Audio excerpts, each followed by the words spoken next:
Professeur Allah? Oui, mais merci de me redonner la parole. Donc, j'essaierai d'être plus bref que tout à l'heure. J'ai bien compris le message. Donc, sur deux, trois points quand même soulevés par M. Fischer. D'une part, sur la stratégie de vaccination collective versus personnes à risque, enfin, les faits sont têtus. Nous avons le paradoxe en France d'avoir une meilleure couverture vaccinale chez les adultes jeunes que chez les plus de 80 ans, d'avoir la pire en Europe de l'Ouest. Tous les pays européens d'Europe de l'Ouest sont entre 95 et 100% de personnes de plus de 80 ans vaccinées.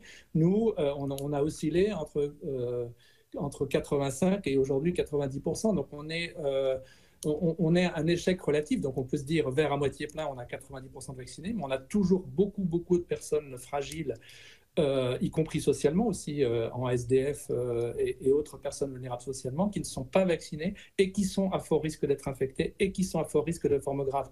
Et ce qui contribue à plusieurs dizaines de décès par jour, encore aujourd'hui, en mai 2022.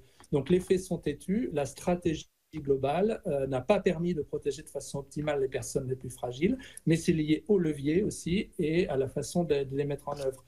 Deuxième point, sur pourquoi vacciner les enfants et l'immunité collective, c'était quand même un argument. Et le premier argument mis en avant, je me permets de reciter M. Fischer en mai 2021, j'ouvre les guillemets, faute d'adultes en nombre suffisant, il va falloir vacciner les enfants, fermez les guillemets.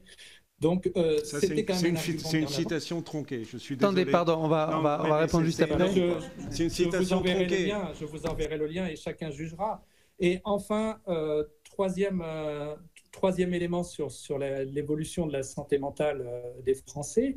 Donc effectivement, et d'ailleurs c'est ce que j'ai dit, ce n'est pas le vaccin bien sûr lui-même, c'est la stratégie globale incluant la communication qui a contribué à cette évolution de la santé mentale, qui était la communication globale sur la crise. C'est qu'il a fallu communiquer sur le vaccin, mais avant, on a communiqué pour faire accepter confinement, couvre-feu et autres mesures de restriction.